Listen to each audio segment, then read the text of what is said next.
It is a body phobic field. Everybody is afraid. And I think what Paula and I are trying to say is we have to befriend the body. The body's got the answer. It's not the problem. It's the answer. It's just trying to tell us where there is disruption in this whole system about being alive and in relationship with other people. So don't shoot the messenger. Hey, everybody. Hey, everybody. Welcome to Therapist Uncensored. This is a podcast that breaks down interpersonal science into practical and understandable tidbits. And as you listen, I can just imagine little light bulbs of insight appearing above your head. You're going to be surprised and touched at what you learn about yourself as you get more accurate and in-depth view of your mind and your heart, and as you figure out those close to you.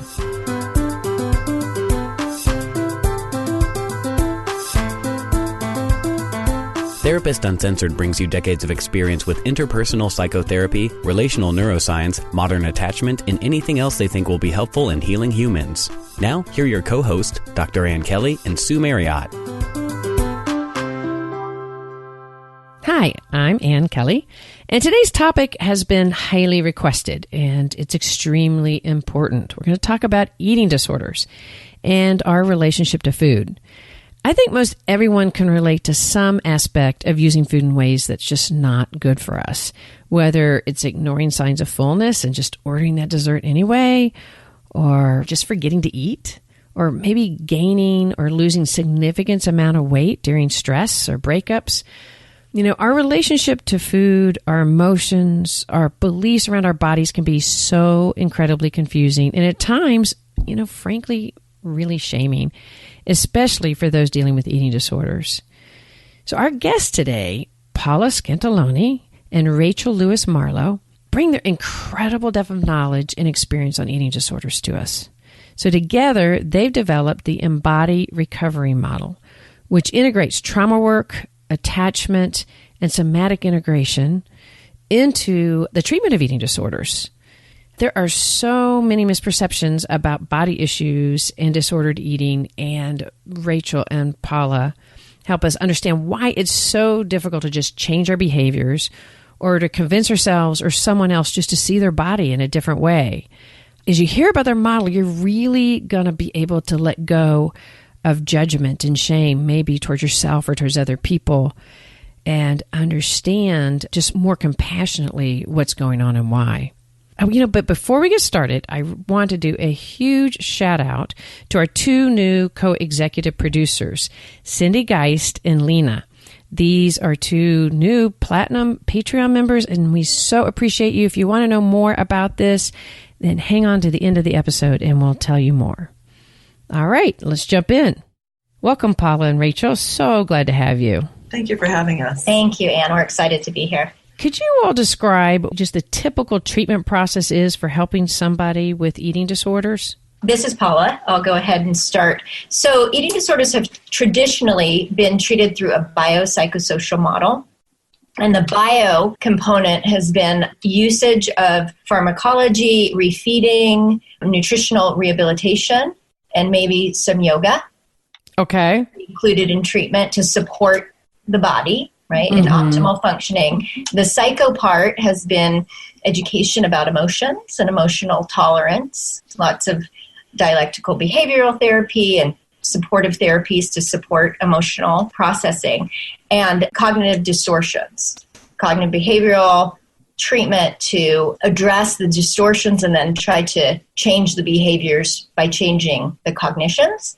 And then the social part has been looking at family and dynamics around having a place and belonging and your sense of belonging in the world, in the culture, in the family. And so that's the traditional model, and it's usually a treatment team, a dietitian, a therapist, maybe a family therapist, a psychiatrist. There's often a physician on board, and these are all very important members of the team, particularly a physician who can sometimes be the one who's keeping an eye on medical complications that may arise from prolonged eating disorder behaviors. So, so that's your traditional eating disorder treatment that we are working to enhance. Mm-hmm. Well, and the two of you have felt that there's a significant aspect of the person that's missing from this kind of treatment, that it covers a great deal, but there's some aspects of treating the person that is left out of this. Can you tell us a little bit about that? Sure.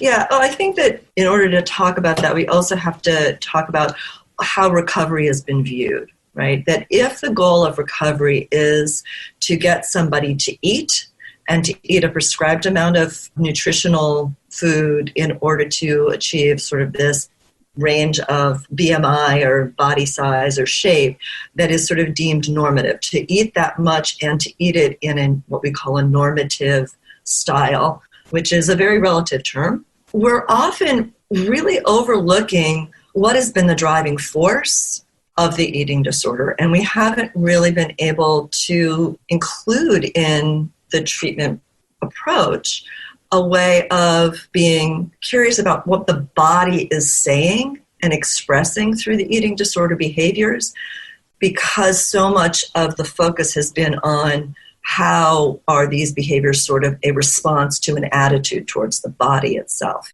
And I think what we're doing is what has been missing is a way of listening to what the body is saying through the eating disorder behaviors instead of trying to get the eating disorder behaviors to stop so that we can then do something else. It's like, how do we work with the body instead of against the body or about the body?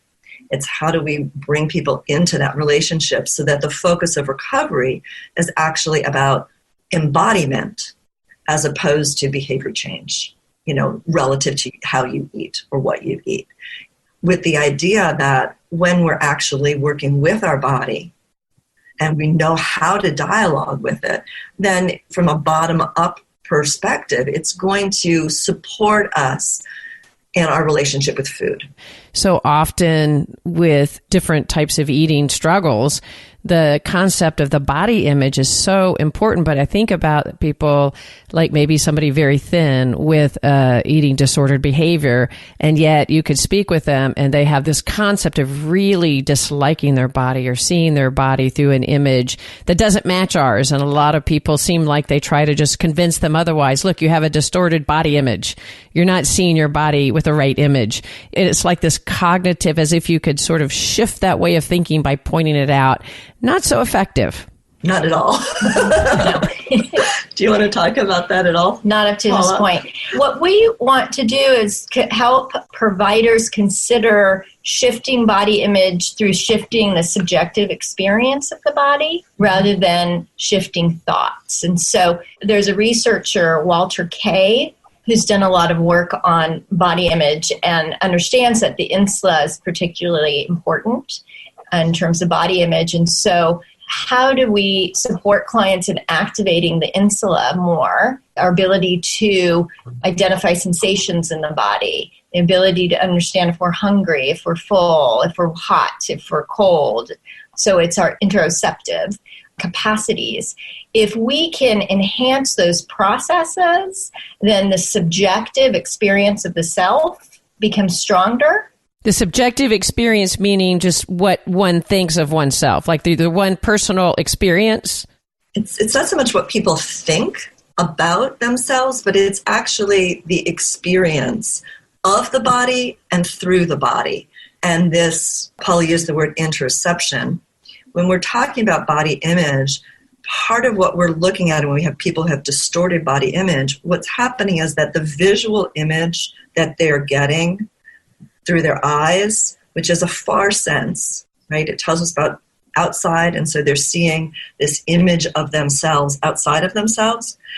And the interoceptive message, those signals they're getting from their body inside, it's not matching up. And that's the subjective, is like, what is the information I'm getting about myself through these mere senses inside about me up?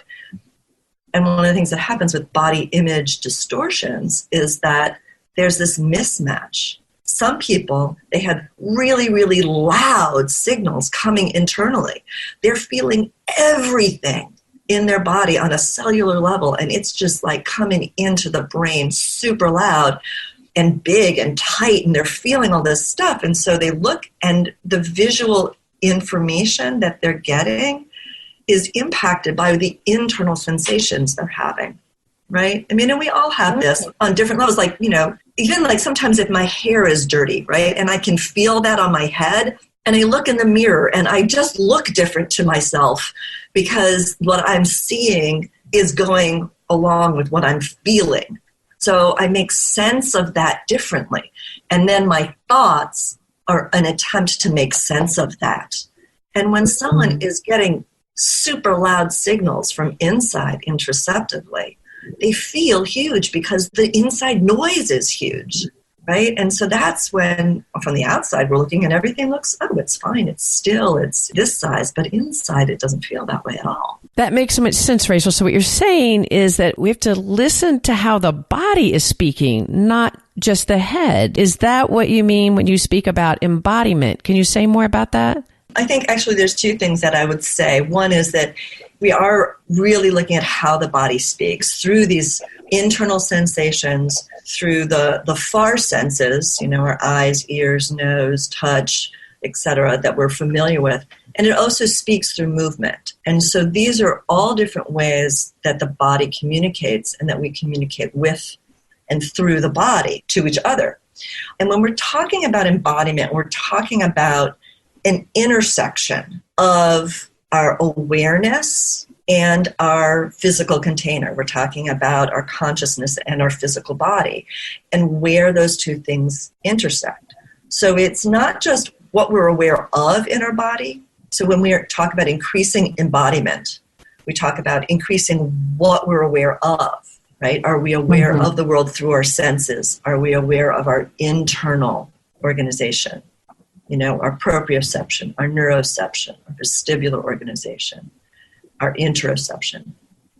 But we're also talking about being aware through our body, right? And so what we see is that eating disorder behaviors are a window into places that we aren't embodied, where we are not fully embodied, and that our relationship with our senses, with our inner world, our self, and with our outer world, that relationship, basically our attachment, is reflected in our relationship with food.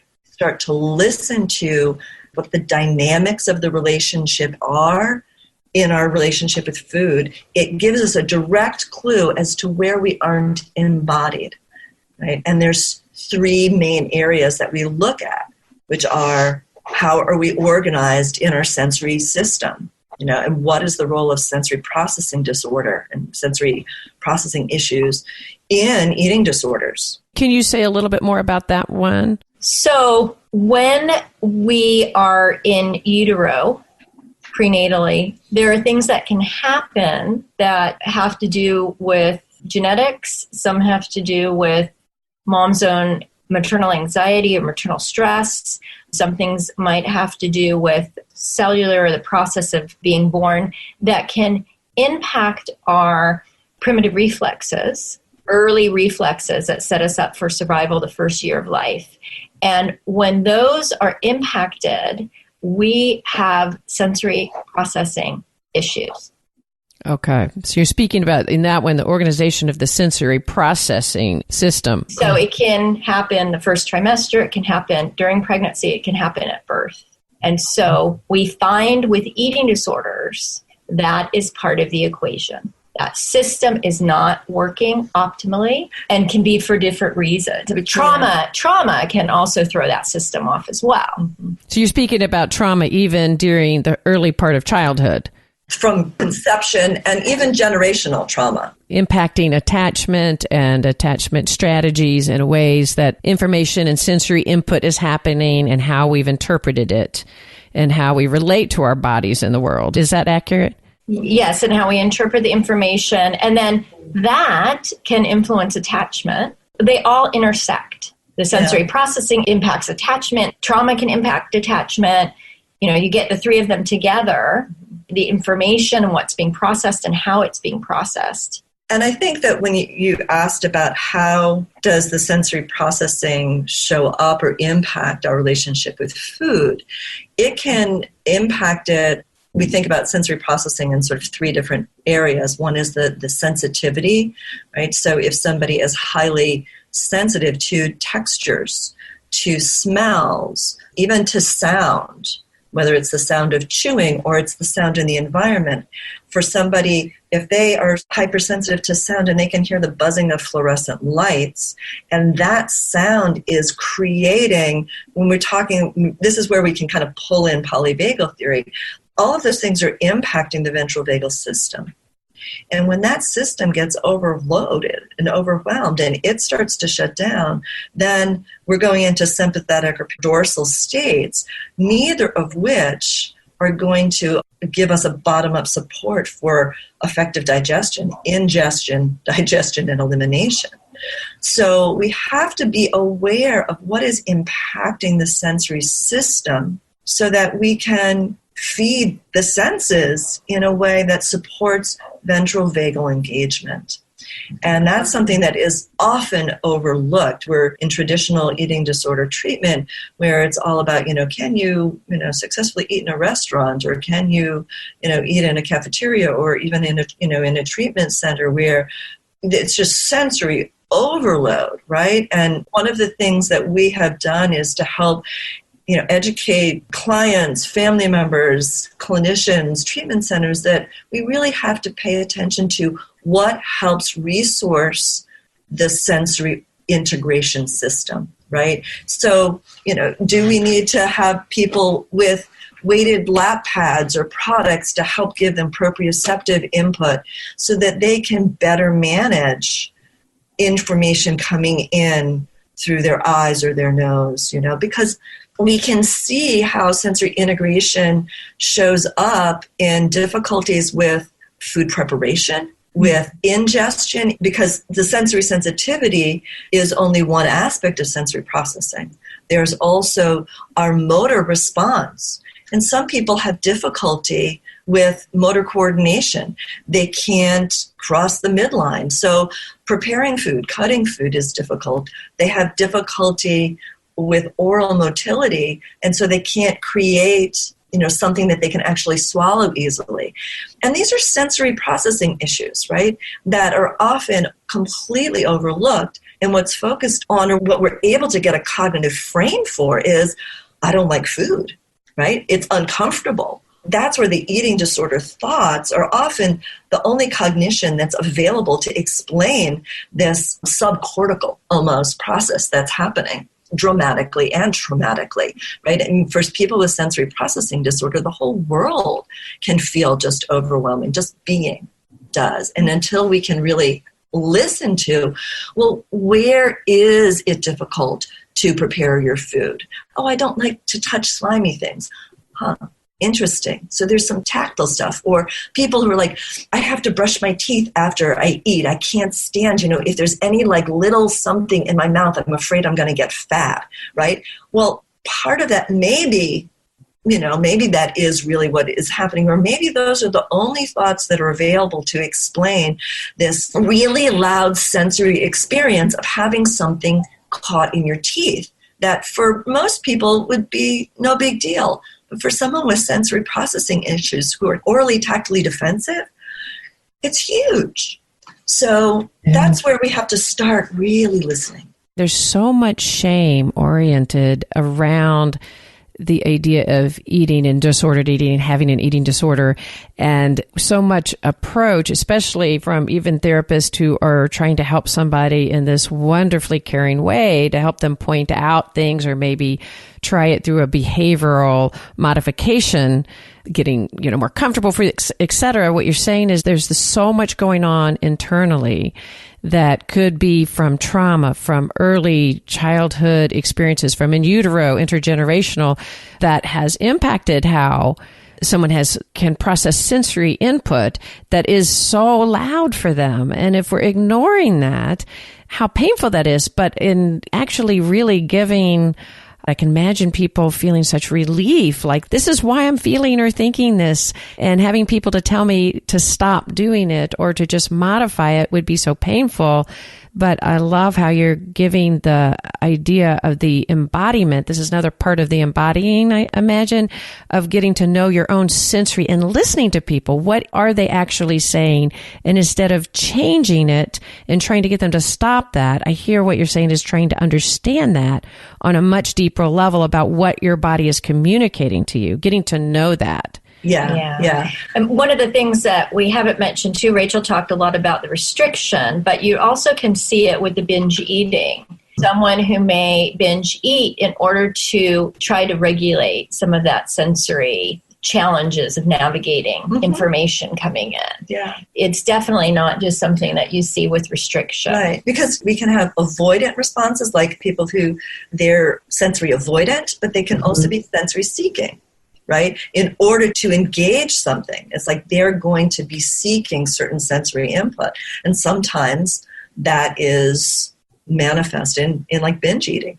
That makes sense, whether you have a disordered way of binge eating or whether just, I think most of us could relate to periods of binge eating, especially around times of stress or distress, and that it's a sensory activation in us that we are responding to. And what we're doing now in this conversation is starting to weave into this other area of embodiment that we look at, which is how do we embody the somatic scaffold, the somatic platforms of attachment. So one of the things that we do in our model is we look at these relational dynamics that build the capacity for attachment. We do a lot of weaving different models and different maps. So this particular map is from Bonnie Bainbridge-Cohen's work in body-mind centering and something she calls the relational cycle. And it is illustrated in our basic developmental movement patterns of yield, push, reach, grasp, and pull.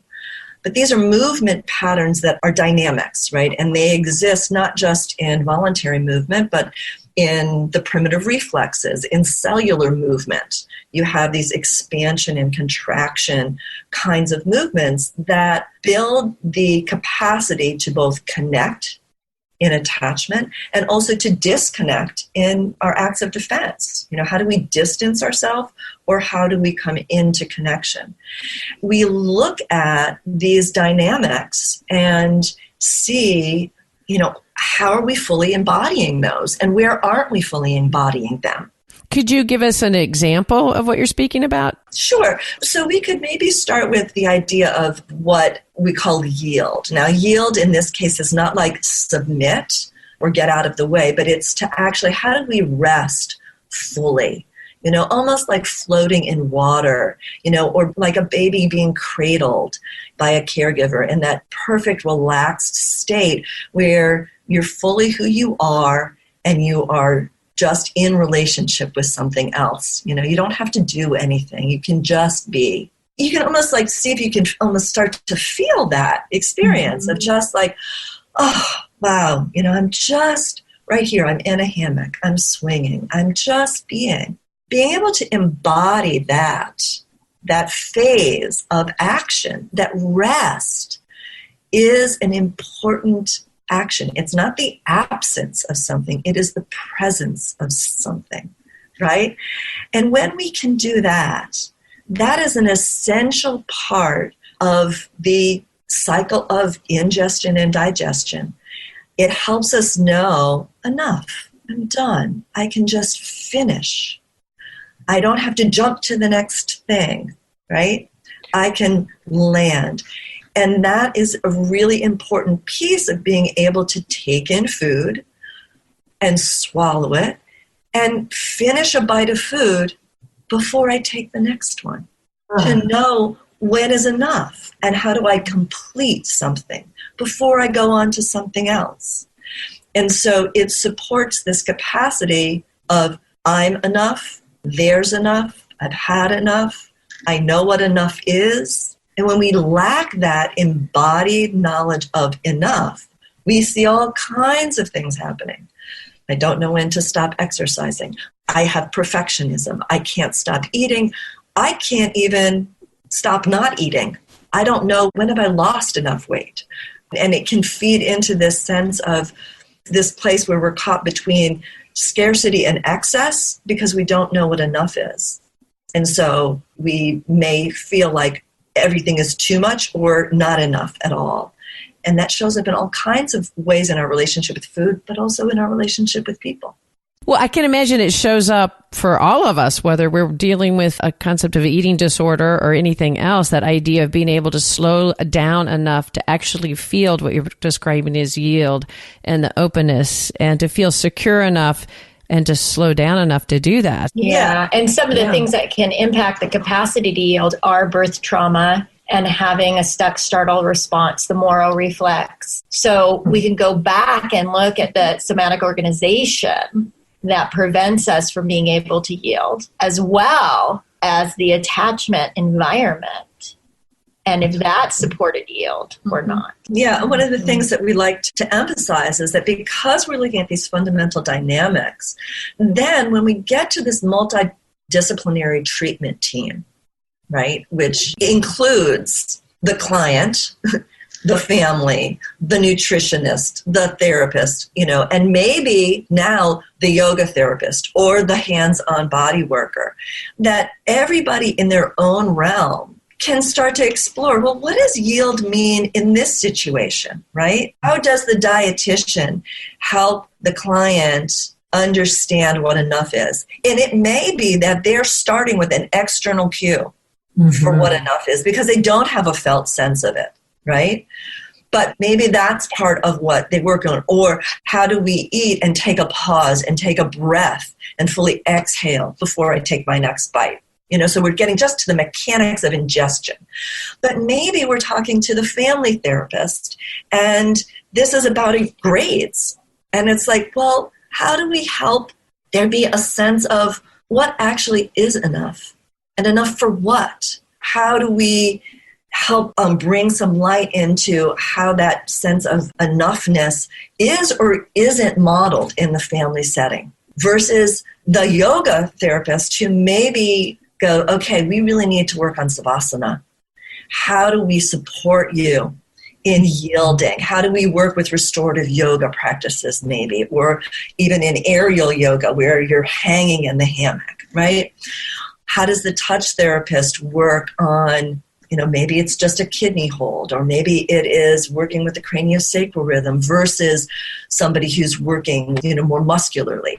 So we're looking at all of these different disciplines. How does that dynamic, that attachment dynamic, manifest in all these different layers of organization? And how does each member of the team address it? Yeah, that sounds so impactful.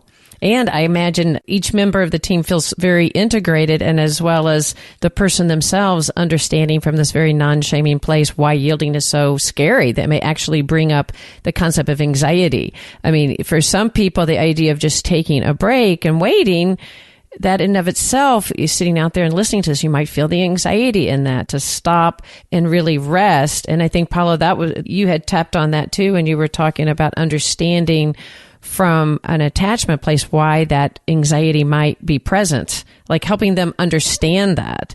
One of the things with clients that I try to do is bring them into a here and now experience of resting on the couch and what it means to be in relationship. Can they feel their back? Can they feel the couch there and allow the couch to support them? And can they yield into the support? And it's not surprising that many cannot yield in that support. The embodiment exercises over and over again. We're training the nervous system to do what it didn't get to do in the first 3 years of life and these developmental tasks. So you're going back literally and training the system, as we talk about neuroplasticity, that our whole life we can really reorganize and retrain our brains. And so you're saying you're going back and retraining maybe this very essential developmental period in their lives in a new way. And some of the material is Bonnie Brainbridge, and some might be things that an occupational therapist might be doing with a child. So they're not cognitive strategies. There's somatic-based strategies to support that scaffolding. That is not there. Yeah. Oh, that's wonderful. Very helpful. So when you talk about the three different elements, you talked about the sensory system, the somatic platform, and what was the third one? So it's all about a somatic platform of the sensory system, of the attachment system, and then of the defensive system. And so that's where we start to bring in the impact of trauma. And one of the things that we want to make sure we're talking about is that people have different definitions of trauma. And what we'd like to do is to differentiate that trauma is sometimes used to describe something that is fundamentally impactful to us on this foundational level. And it's important to differentiate between whether that impact is truncating our attachment system, that system that brings us into connection, or is it impacting and truncating our ability to defend ourselves and separate? Right? We want to differentiate those two. So we've got the sensory system, we've got the attachment system, and then we have the defense system. And looking to see, is that defense system intact, or was there something that has been incomplete and is still trying to resolve? Because if we haven't been able to fully complete a defensive action, our nervous system is dysregulated and isn't going to support digestion. It's not going to support ingestion, digestion, and elimination. So before we start asking people to change their eating behaviors, let's make sure that their body is supporting what we might want to call normative eating. And if it's not, can it give us clues as to what's the missing piece?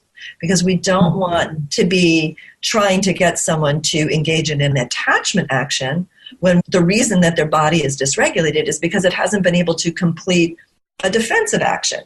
And we also understand that in order to have effective actions of defense, the capacity for, let's say, an effective defensive pushing or fight response requires that that action of pushing is first supported in relationship, in positive relationship. I've got to be able to push into something and get good solid feedback and coordination of my body, my proprioception, my muscles, before I'm going to be effectively able to push something away, right? It's like I've got to be able to push myself up to stand before I can jump. So we're looking at sort of the dance of those three elements: sensory, attachment, defense. And I love how you both are bringing in the digestive system, because you don't really hear very much about the digestive system in general when you think about the treatment of eating disorders. Which is kind of ironic, isn't it? Isn't it? We don't really talk about the body much. It is a body-phobic field.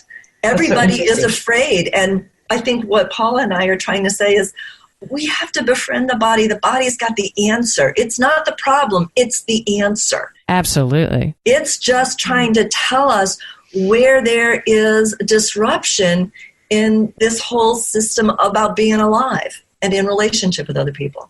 So don't shoot the messenger. That's so powerful. Can you give us an example of somebody that you've worked with? Obviously, I would want this to just to be theoretical, not anybody specifically, but just somebody that may be coming in and, let's say, suffering from a highly restrictive element of anorexia. How might you, just as an example, run through these three things about how the digestive system is shut down? Can you give me an example just of somebody that you could think of that you could apply this to? Well, a lot of the times with my clients, I will bring out the window of tolerance and start to teach them about polyvagal theory and digestion, and that digestion cannot occur if you're outside of the window, and help to explain how their window is likely small. So that's part of it, right? So the birth experience or the deficits in the attachment system, impacted the size of the window, and then life happened. And so the eating disorder has become a way to manage having a small window. So when you say the small window of tolerance, can you describe what that means and why she or he may have that small window? For somebody that's not as familiar with polyvagal theory as many of our listeners are? When we have a robust window, it enables us to identify when we're hungry and when we're full, regulate our temperature, regulate our physiological state, regulate our emotional state, reach out to others when we're in distress, be present, move from sympathetic arousal to parasympathetic with ease and flow.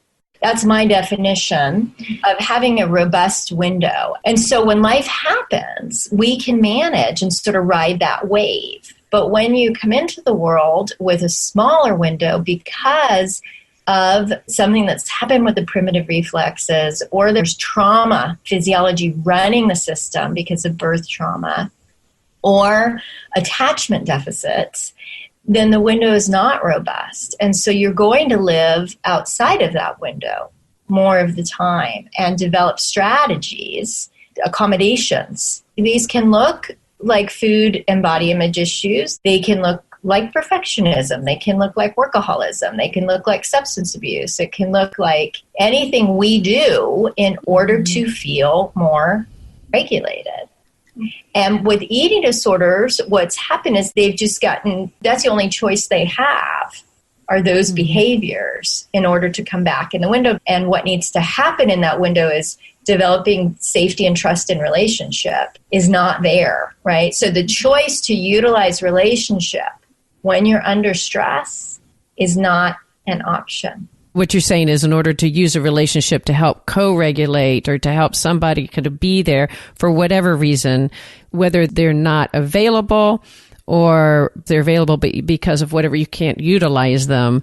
So you don't have that resource available to co-regulate. So in some ways, it's a functional way of developing a co-regulation to regulate yourself, because we all have to regulate ourselves, but then it is something that becomes very devastating. Yeah. There's an SEP, Kathy Kane and Steve Terrell, who've coined the faux window.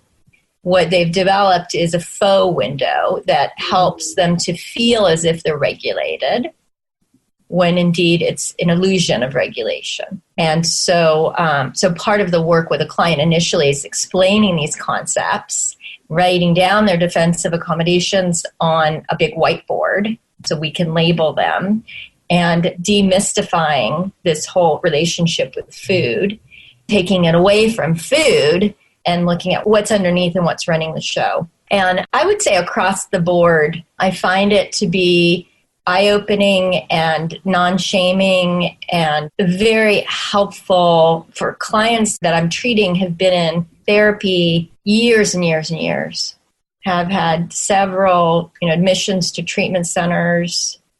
And I think they feel like they finally have something that explains things that makes sense to them, because they know it's not about the cognitions, right? But it's the only option they have for treatment. So they go because that's what's available. So it's not until they find us that they feel, oh, okay, I think this is getting to what's really going on. Oh, that's so powerful. That's exciting that y'all have been able to reach out to people in that way, that they know it's not about cognitions. I love it when you said that, because it's so true. You like we said a few minutes ago, you can't just stop thinking that way. Look at your body. It looks wonderful. You have a distorted belief about yourself. You can't just through a cognitive access help somebody change that. So it seems like y'all's model has just opened up so much of the non-shaming. Oh, now I understand. Especially when you speak about the faux, you take away the thing that makes them believe they are calming themselves or regulating themselves.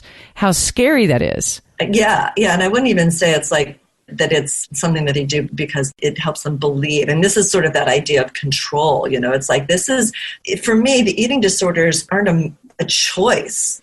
It is what their body is telling them to do.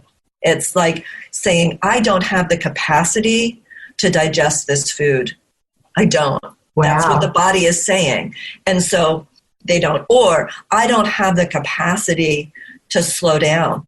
I can't find enough, right? I can reach out for it and I can prepare all of this food, right? And I can maybe even chew it, but I can't accept it all the way in.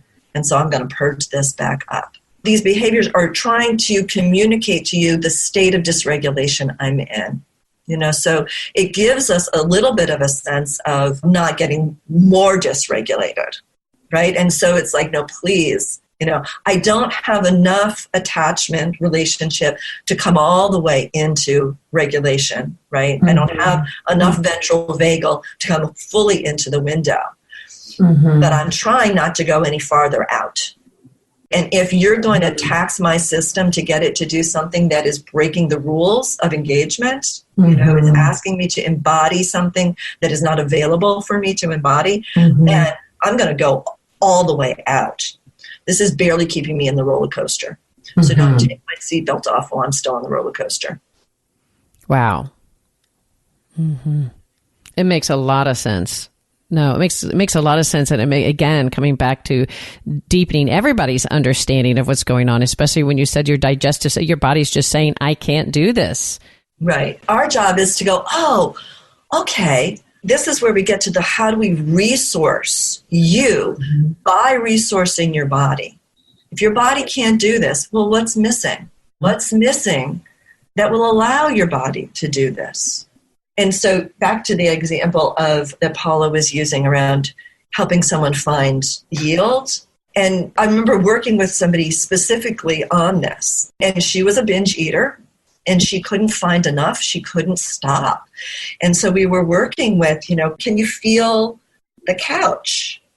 And behind you or beneath you. And maybe she could find it beneath, but not behind, So we really started to explore it. It's like, oh, what does it feel like? Can your back feel it? Oh, right. And she eventually did. And she went, stopped. And she created this lovely silence in the room. It was a rich silence. It wasn't the absence of sound. It was the presence of silence that was calming. And she was even able to say, oh, this is enough. It's enough. It was like beautiful. And then she said, well, why didn't you just tell me to relax?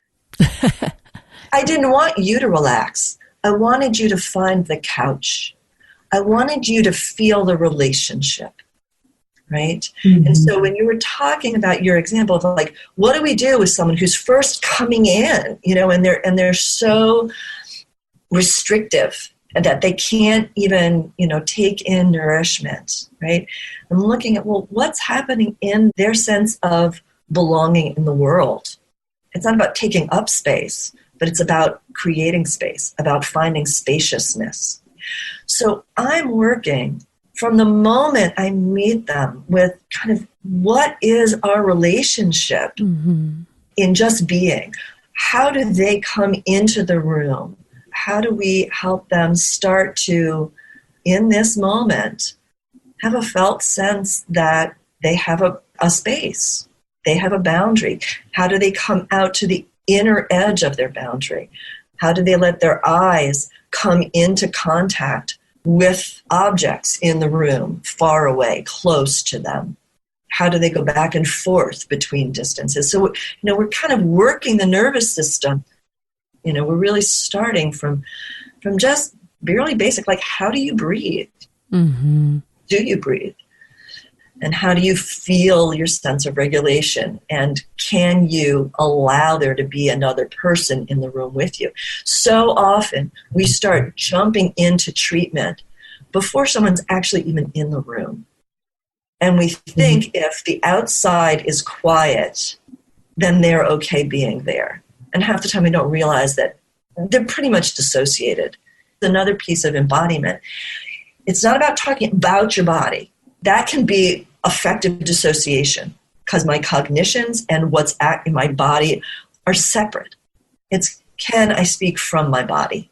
It's almost adding a different language. You're teaching them a language when you're saying, feel the couch, when you're saying, what do you see with your eyes?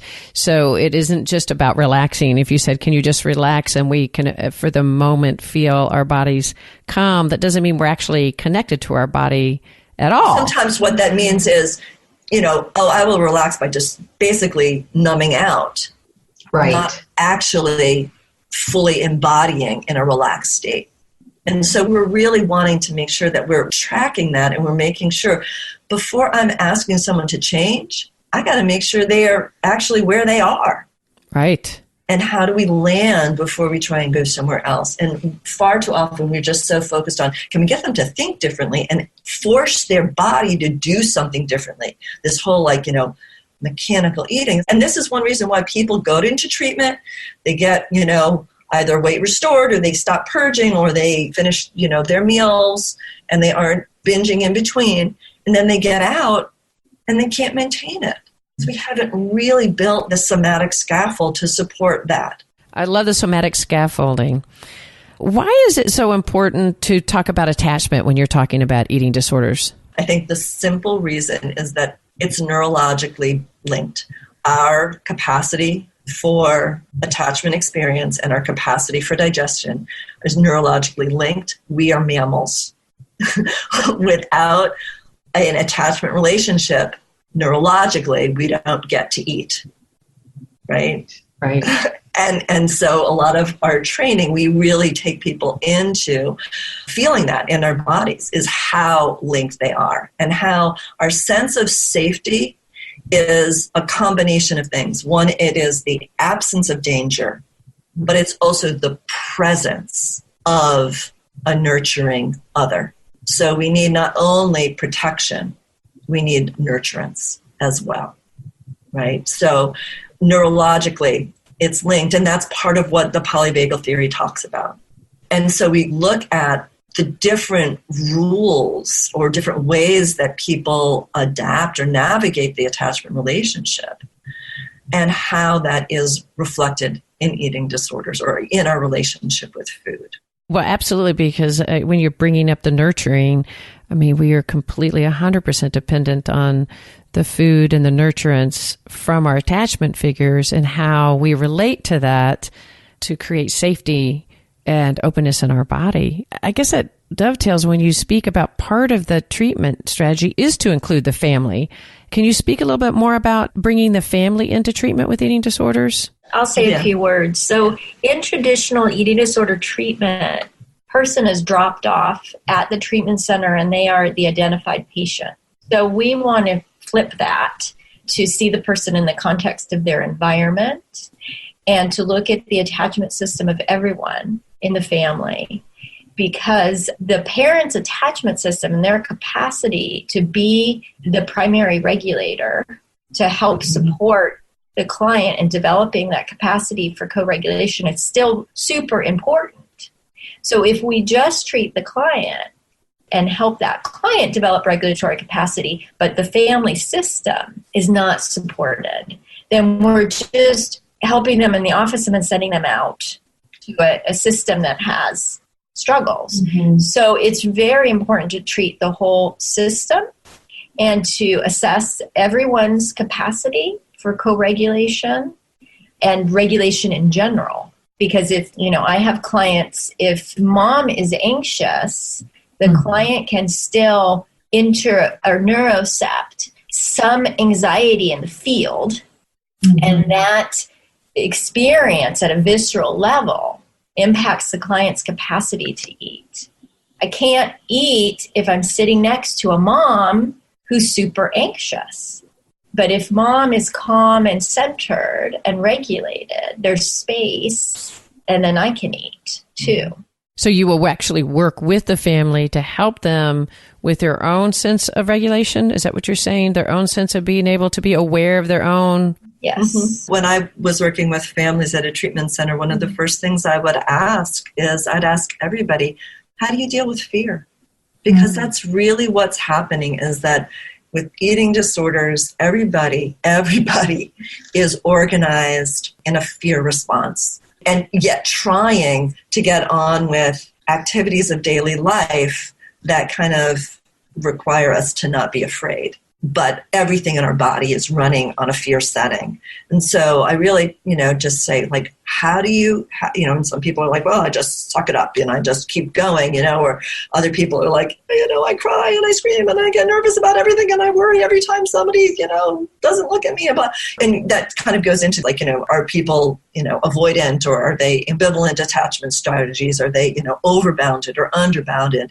And so we really look at this, what are people's styles and how do we not be afraid of fear? which allows fear to be what it's supposed to be, which is just a warning signal that there's something that we need to pay attention to. And then we can effectively act, right? But because it snowballs so often, it just becomes this quagmire of strategies. And the whole family is afraid of acknowledging that they're afraid. Oh, makes a lot of sense. So we try and unwind that a little bit. Imagine the family, especially with somebody in treatment for eating disorder, is dealing with a lot of their own conflict within themselves about what messages they send about eating, how do they contribute, and a lot of misunderstandings about this. And so I imagine it's a pretty tall order to help the fear be recognized and accepted and part of their system, and then to allow them to not be afraid of it and to engage together in co-regulation and understanding their own selves. Exactly. And there's very few things that are more frightening than sitting across the table from somebody who you love, who is unable to eat their food or is not present when they're eating their food. You know, you can see the dysregulation and the dissociation, you know, in your loved one. And it's terrifying. And especially because the message is so often, this can be a fatal disease. You know, so everybody is just so scared. And it's very hard to be curious when you're afraid. It's not hard. It's impossible to be curious when you're afraid. And if we aren't able to be curious, then we can't listen to the wisdom of the body. Mm-hmm. Mm-hmm. Oh, I can feel that. And I can imagine coming home and being across from somebody who, you know, it feels like a life or death situation, that your body, and to not send the message of observing them and being watched and being, you know, if they're not integrated into the treatment process of being aware of their own body, what they could communicate, and I would think really be counterproductive in the progress that treatment may have helped their loved one get in terms of their own embodiment. If they don't have a level of awareness, how counterproductive that can be. It's really... Yeah. I've yet to see anybody effectively scare somebody out of being afraid. Yeah, that just doesn't work. Quit doing that. It doesn't work, but you gave a beautiful just example of what we're trying to do. So for individuals out there that it feels like that y'all have been able to teach us so much just about the integration of our own physiological system and our own attachment styles and our own relationship to food, because we all have a relationship to food related on our attachment histories, whether it's grown into a disorder or whether it's our relationship to food. So for any listeners out there that have experience of dysfunctional experiences, disordered experiences with food that have not necessarily developed an eating disorder, maybe binge eating, chronic binge eating, not being able to get a hold of weight through healthy eating, et cetera. Do you have anything that you would suggest or want to give to listeners out there on that?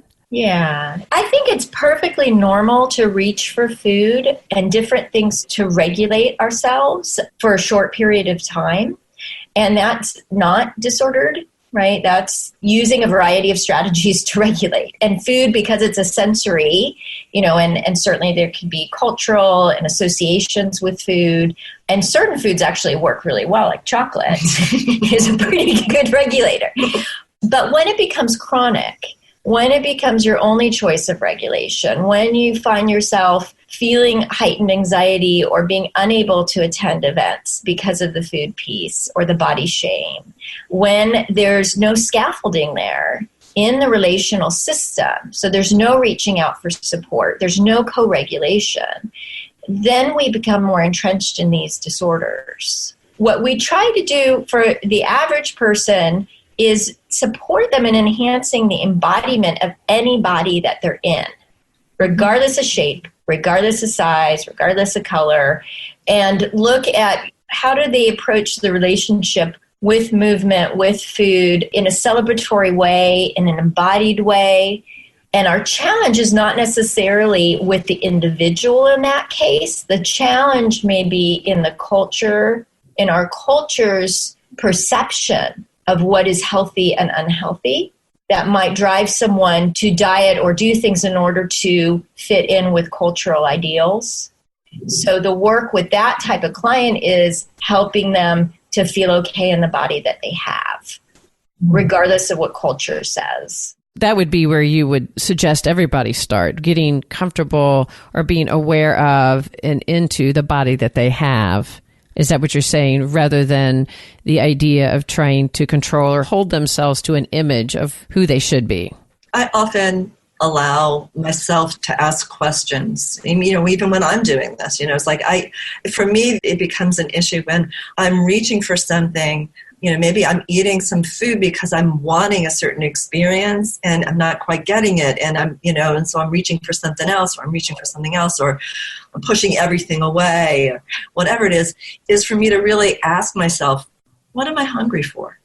Really hungry for? And like, I know Anita does this work a lot. Anita Johnson's like, what is the quality of what I'm reaching for? What is the quality of how I'm reaching? Am I reaching for what I really want? Or am I reaching for what's convenient? Or what am I reaching for what I don't think somebody is going to shame me for, right? Mm-hmm. What I really want is this, but I'm going to reach for this because that's what I think somebody else wants me to want. It's like asking myself those questions and seeing, well, okay, this is what's happening on a food level. What's happening on a soul level? Helping somebody to really kind of slow down, kind of getting back to that concept of yield, you mean? I guess I'm just sort of bringing that in, but the idea of coming back into holding myself of what is it that I'm reaching for? Is that what you're saying, to kind of really get to a place of slowing down and being in the body in that moment? Right. Listening to my body's wisdom and how it's talking to me, how is it telling my story of I'm reaching for something and it's not there. I don't know what it is. Oh, I'm lonely. Oh, I'm lonely. Well, what's my relationship with lonely? Instead of doing something to make that go away, well, how do I build a relationship with that? Maybe it means I have a greater capacity for engaging than I'm currently engaging. Okay, well, that's what lonely means. So it's just a different way to get to what's really driving me as a human being. And how to sit with it and really be aware of it. Yeah. Be curious about it. Be curious and befriend it. Not just sit in it and dwell in it and wallow or be submerged in it, right? It's like, how do I be curious and befriend it? And it's not easy. You mentioned that before, and we just talked about that in another podcast. Just the idea of being curious can be really challenging. It sounds easy to be curious, but it often isn't, because it can bring all sorts of things up that you become aware is, why am I reaching for this? Why do I find myself in this place and time in my life binging quite a bit? And to let ourselves be curious and to sit with that can be really challenging.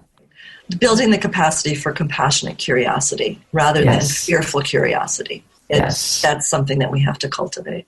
That not everything out there is around an eating disorder, but we can have disordered type of eating or the use of anything, whether it be food or exercise, that to really get insightful, that it might be helpful to reach out to other people, reach out to somebody, go to a therapist, and be able to get in touch with what y'all have brought up, the more embodied approach, that is not just a head game, and it's not just telling yourself to do it every Monday. Every Monday I'm going to start, now I'm going to eat healthy, but yet we don't, right? To get in touch with that and reach out to explore it on some of these levels that y'all so beautifully outlined, from the attachment perspective, from the defensive perspective, from the sensory perspective, and be able to be curious and get to know those different elements of us. So appreciate the two of you coming on the show. Y'all have just been amazing and insightful. Tell us a little bit about how somebody could reach you. And I know that also you both do trainings, because we've just been able to touch the surface. We could talk for hours about this. If somebody wanted to get more training or more insight, where would they find you? We have a website, www.embodiedrecovery.org. And on that website, it will list our most current trainings. 2019 and 2020 are already listed. And so that would be trainings for therapists. You have trainings both for therapists who don't have a lot of eating disorder specialty, but have people that they're working with on their caseload. So you can do some training in that, as well as individuals that are trained in eating disorder, but want to learn more about your approach. So both of those kind of trainings are available. We have our individual practices at the moment. And because of the hub that we live in North Carolina, we have access to dietitians and OTs that are trained in this model. So those that are local can have a full spectrum of treatment. Yeah. But beyond that, there's no treatment center per se. Thank you so very much. This is really wonderful to talk with you. Yes, thank you so much for joining us. Thank you. All right. I've enjoyed it. Bye-bye.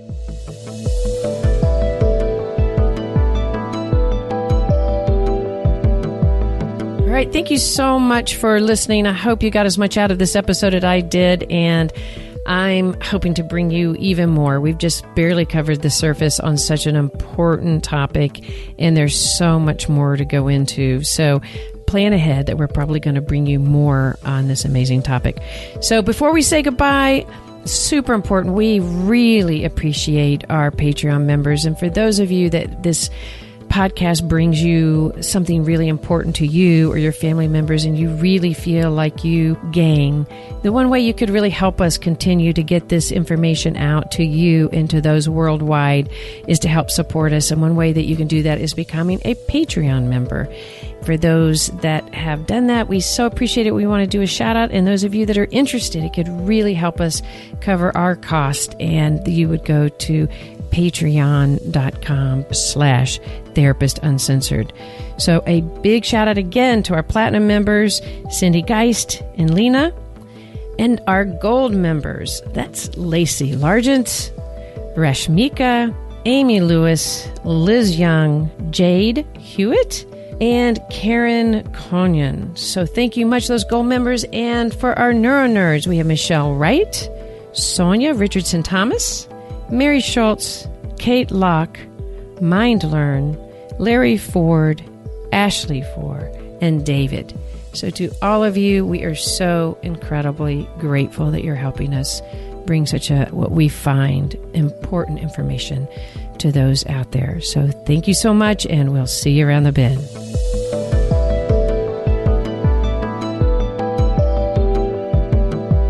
Therapist Uncensored is Ann Kelly and Sue Marriott. This podcast is edited by Jack Anderson.